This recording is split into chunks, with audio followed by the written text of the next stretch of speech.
there are 9 clips that hold it in place. To remove these clips, you need to pry this central part of the clip using the screwdriver and then pull the clip out. And basically we will repeat with the rest of the clips.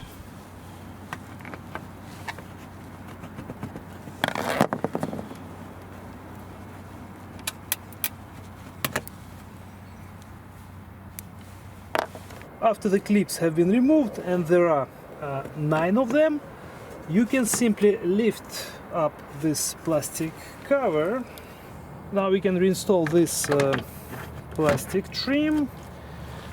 You will notice that there are 2 types of clips that we removed. We have 4 of this kind, they will go right here, and there are 5 like this, which will be installed in these spots.